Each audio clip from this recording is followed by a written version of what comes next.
Karen. I'm so excited to be here. Thank you for having me. Awesome. So what got you into Business Growth Strategist? Because you are on the, I'm not going to say how old you are, but you do trend young. I love it. I love it. So technically what happened is I've been in marketing for 18 years. I've been a business growth strategist for 10. So I started in marketing actually right out of high school. When I turned 17, I started and had gotten into marketing in corporations. And I always knew that I loved the psychology behind marketing, and I loved being able to understand what makes people really pay attention. So I started in marketing over 10 years ago.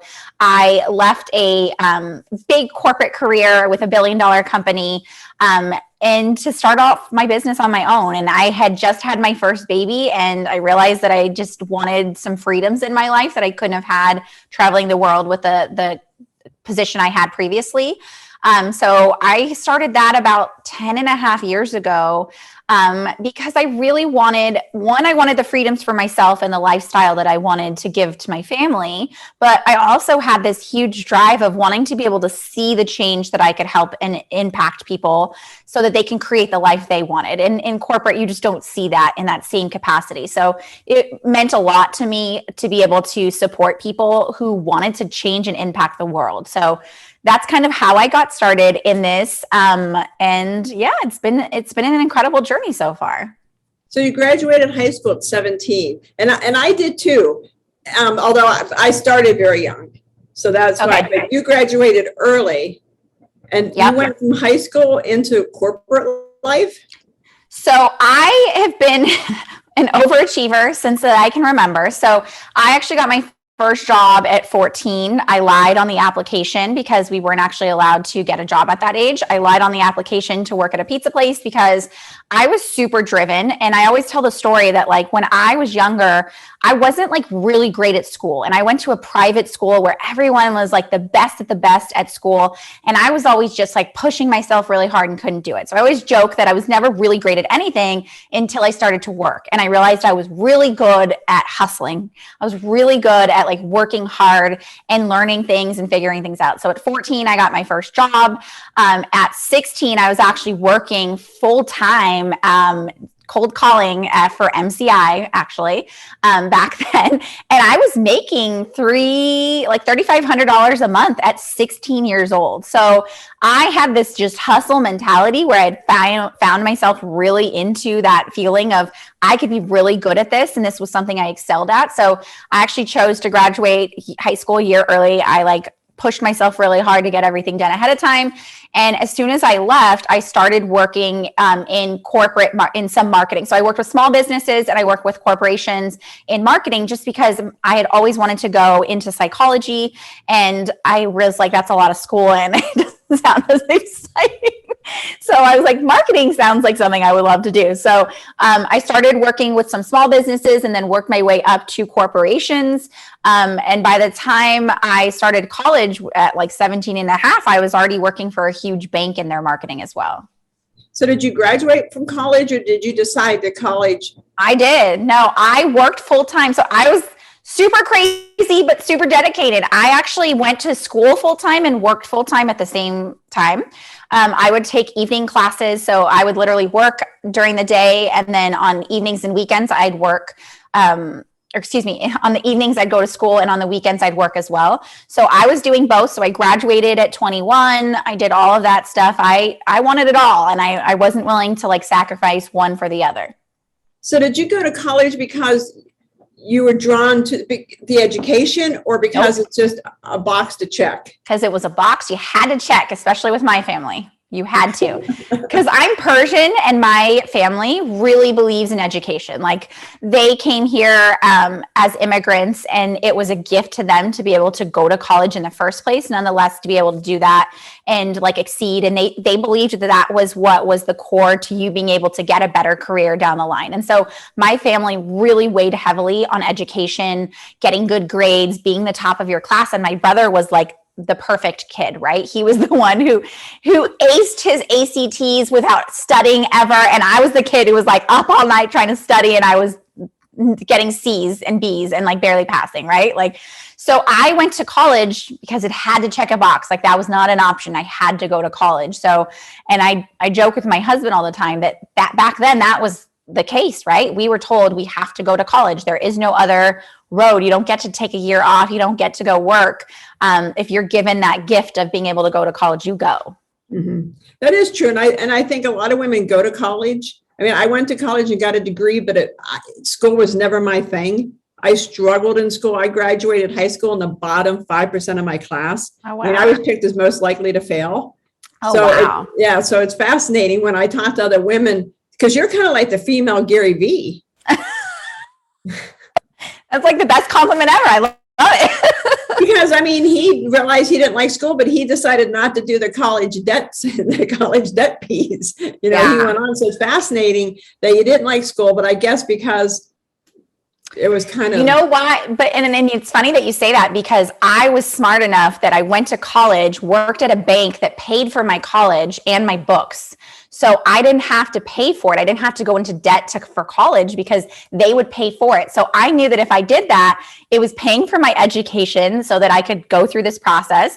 I was working there full time and making good income. So it was like, why wouldn't I want to do that? I guess it like worked out. I hated education. I hated everything about it. But I also knew it was all about relationships and like, what kind of relationships am I going to build and how can that help me in my future? Yeah, you're a woman after my own heart. My parents wouldn't send me to college, obviously, because I was a low achiever. So I joined the military and got the GI Bill. Oh my gosh, I love that. The GI Bill paid for everything. I mean, obviously I'm older. The GI Bill covered all my tuition, all my books, and gave me money every month.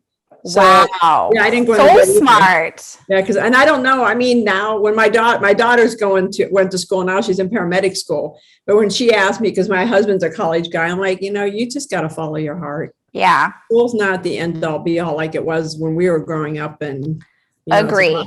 Absolutely. So as a Persian, what is your, I hope I pronounced that right. Yeah.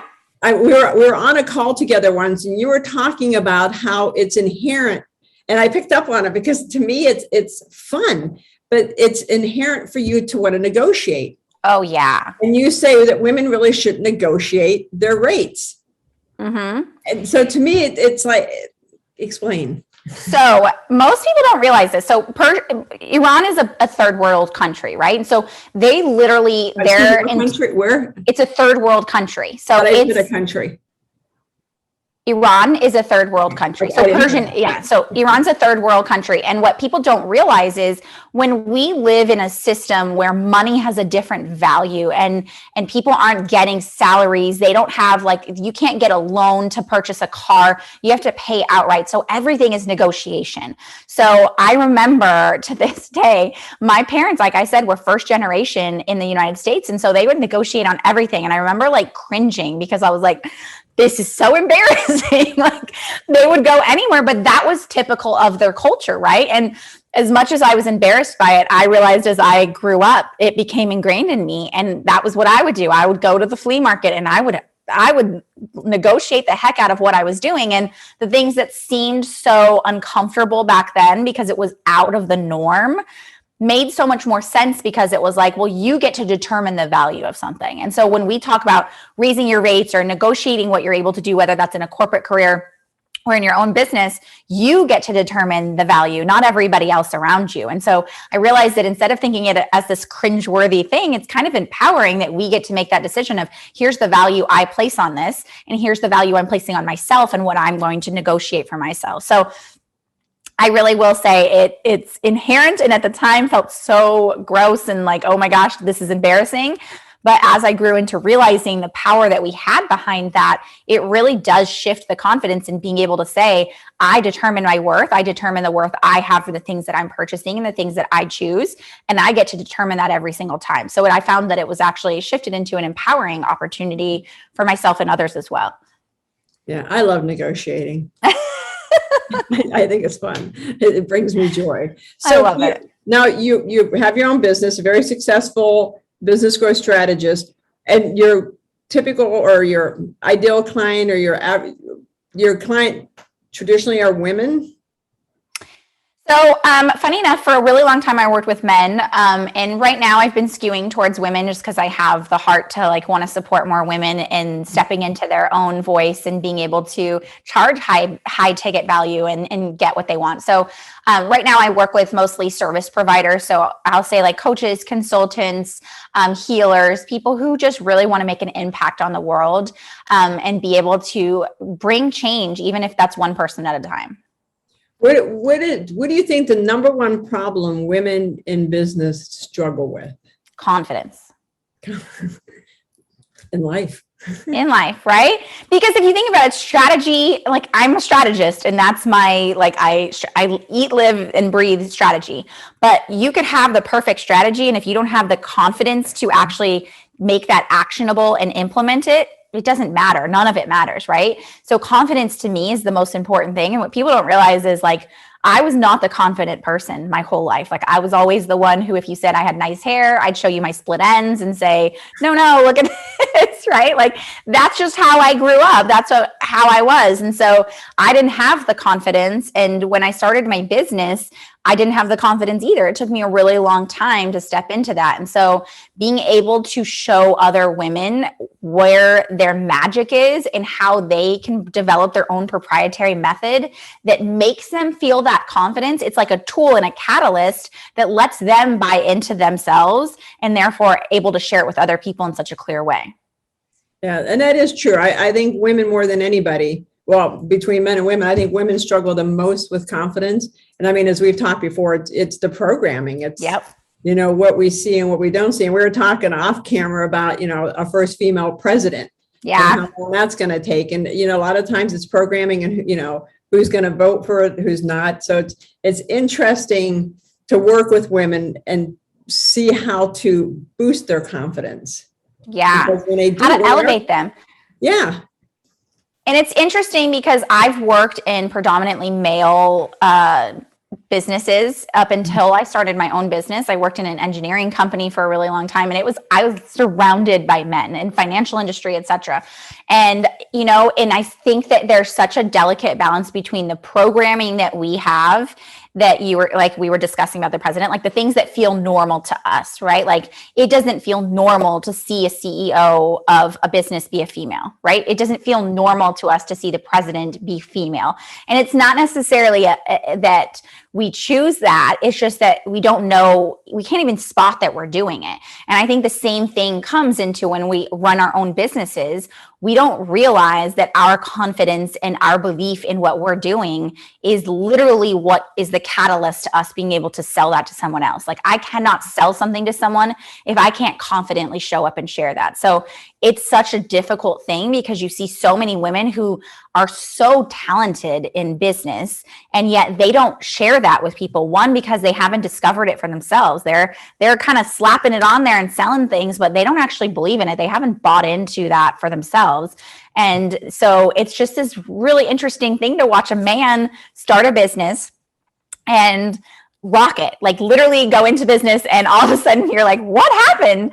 And it's that they bought into, they think they are the best thing on the face of the earth, right? And not a negative thing. Like I literally remember watching my brother and my father and my husband who could do that. And I was like, wow, like, how is that possible? You just started. How do you really like, and they're just like, you got to understand what you're good at. And I think as women, we're just not taught that. That's not like ingrained in us. We're taught to like, just kind of go by the wayside and people will see what you need them to see. And I just was not into that. I was like, no, you have got to learn what it is that you do and what's the magic in that and how you can share that message with other people. Yeah. And I agree. And I think, you know, a lot of times, I mean, there's keywords because I did a confidence training this morning and I was talking about keywords. When I was growing up, I was told I was bossy. Mm-hmm. My favorite, you have a strong personality. Oh, yeah. You're cocky. You know, you're a diva, and you would get told all this.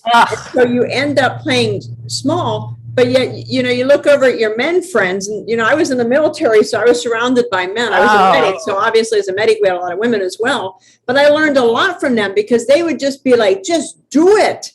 Don't worry about it. And I'd be like, well, you know, people are going to judge and people are going to like. Wow. So it's interesting how men, if you get a group of men together and you watch them, they will try to figure out who the quarterback is. Yeah. who's the quarterback, and then their roles. Whereas women, we're so relational, where it's like, do you want to be in charge or do you want to be in charge? And we are our own worst enemies, because then we'll sit there and say, well, isn't she a bitch? Yeah. And isn't that so? I love what you're saying about that, because it's so true. Like, I was told I was stubborn, too driven. Like, those were bad words, right? Like, you're too, like, just like you were saying, you were too bossy, too much of a diva. But for a man, that's celebrated, right? We celebrate that about them, and that they're strong and they're confident.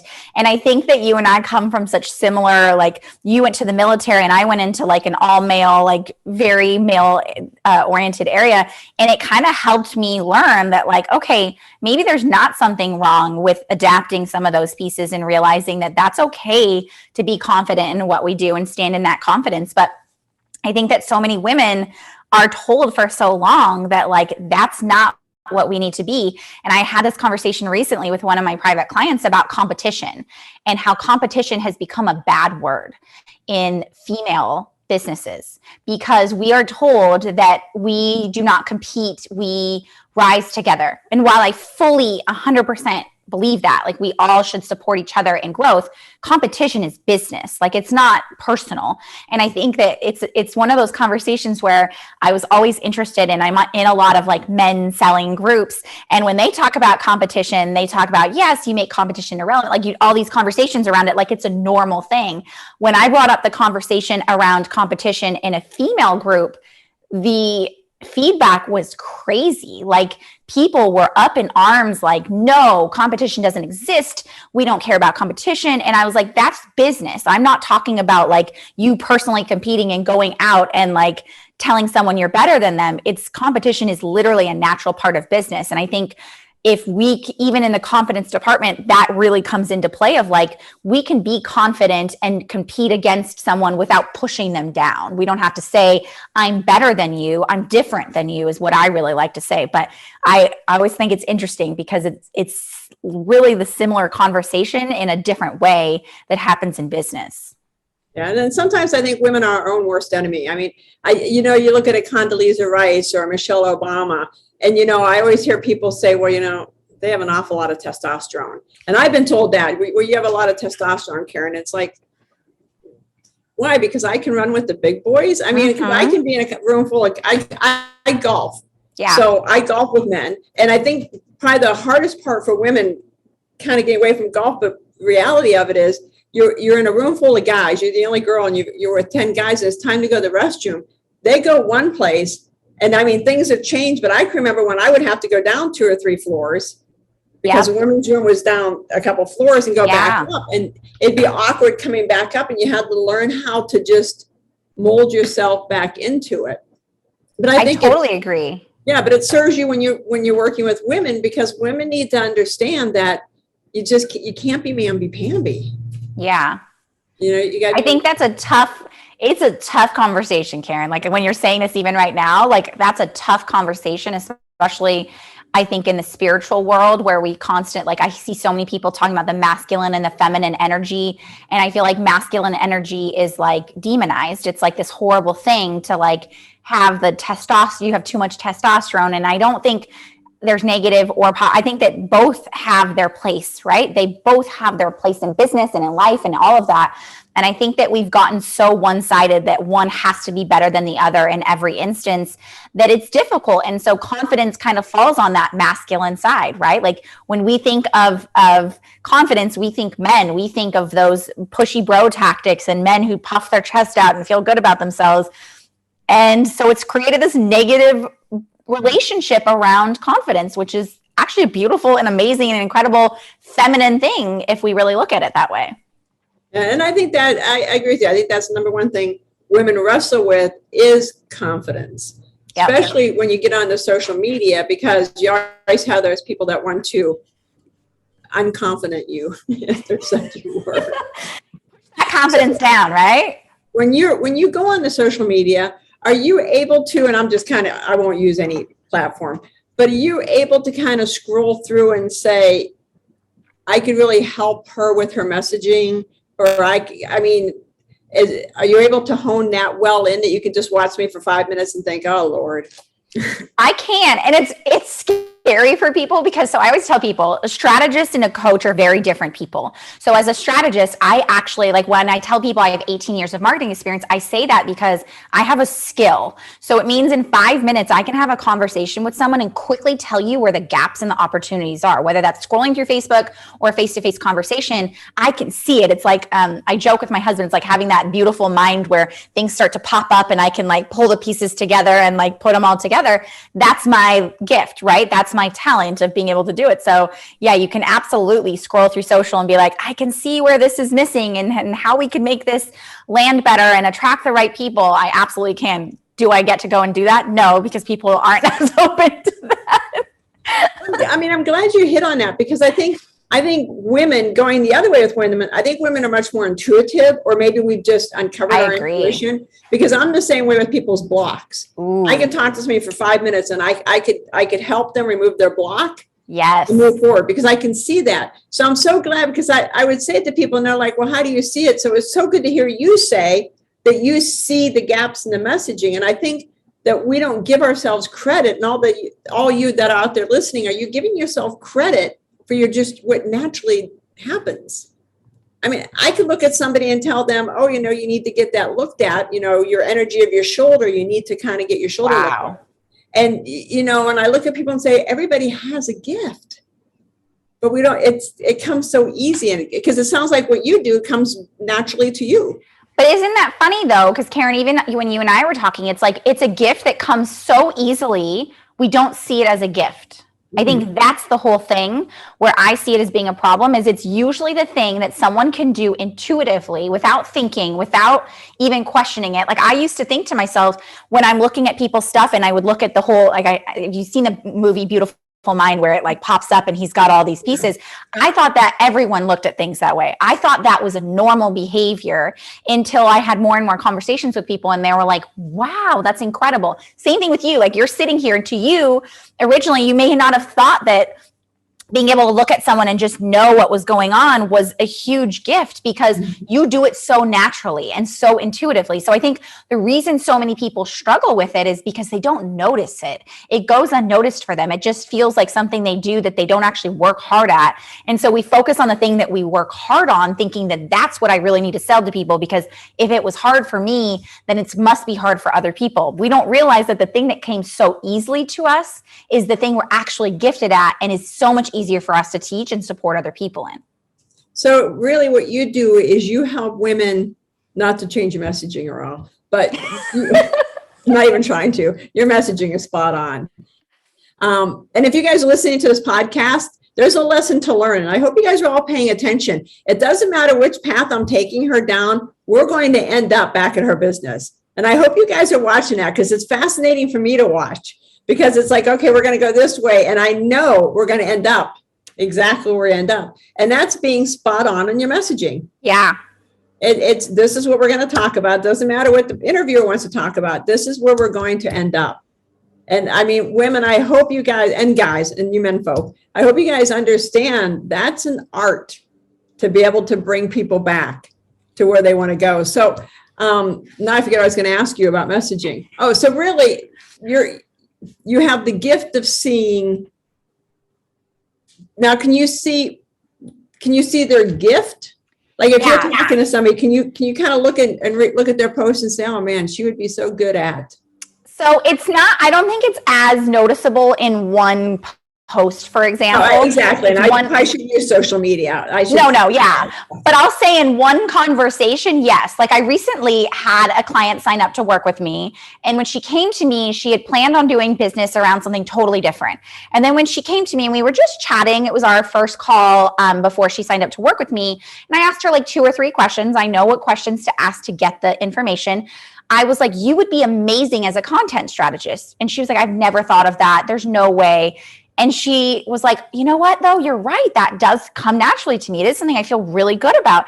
And she did that. And as she bought into it, she actually just messaged me yesterday where she was like, I just signed on like 4 new clients and it was like so easy. And I was like, because you're embodying what you're good at. You're embodying the gift you have. And so the message correlates. It just works. Just like you were saying here, like all my conversations are going to go back to the same thing because I embody my message. It doesn't feel unnatural to me. It feels second nature. It feels like I could sit here here and talk about it for years, and I would never run out of things to talk about. So I always say that's one of the big key questions I ask people is, what do you feel like the smartest person in the room about? What do you feel like you sit there and you would Google search all night and never get bored of? That's usually where we are gearing towards our gifts. Even if it's not something you're doing right now, it's oftentimes that. But then out of conversation, I've learned to master the right questions that get the answers that really help me be able to see that. But I will say it takes me 1 or 2 calls and I can totally nail, like, this is what you would be great at. What do you feel about this messaging around it? And we like build on a proprietary methodology that feels like, how did this even come up? How did we even create something that you didn't ever existed before? So how does someone work with you for the various women and men that are sitting out there listening, thinking, I love doing this, but I'm not, making a lot of money. And I mean, if you don't, and we'll talk about, in fact, right now, just give your social media post. Your social media handles. So pretty much everywhere it's Next Level Up CEO. So if you do on Instagram, on Facebook, you'll find me at Next Level Up CEO. I work with clients in both a group, high touch group program and in a one-on-one capacity. I always tell people the best way to see if it's a good fit is I given you a link to a free mini course, which is easyesleads.com. You can go there, you can binge watch some super short little trainings I have on my proprietary method called the Easy Yes system. And then you can book a free pathway call. And I'm all about making sure it's an aligned fit for both of us and making sure that I feel like I can support you to create the life you want. Most people don't think they're ready because they don't have the confidence and they don't have the clarity around what it is. But it's once we have a conversation and we could turn that on, it's you can visualize a whole different life that you probably never saw before. Mm-hmm. So before we wrap up, what is the last point you'd like to make, the last comment, the last thing that, I wish the world knew? No pressure. This is not like my like a ending piece I was not prepared for. I would just say, at the end of the day, it's you hold control. You have the capacity to be able to create whatever life you want to create. And it doesn't matter what circumstances that you've come upon or how your life is unfolding right now. We hold that. And I always tell people it's being able to recognize that we have something bigger and being able to be willing to say to ourselves, I have a gift and a talent, and I want to share that with more people and I want to change more lives, that allows us to unlock and unfold this whole other life that we maybe didn't see before. And I always say, stop hiding those gifts and stop hiding behind the life that we think we need to have and start building the life you really do want. I love that. And that's a perfect place to end. For all of you that are looking to go your next level up, she is definitely one to check out on all of her social media handles. You will not regret it. She's an amazing, amazing coach and an even more amazing woman to get to know. So thank you so much for being on the show. I look forward to talking to you offline, as we always do. And y'all, please give her a check out and let me know if you have any questions. Otherwise, here's to you finding your blue rose. Thanks, guys. We are talking, so. I feel like your ideal client is that person who maybe even is showing up confidently, like they're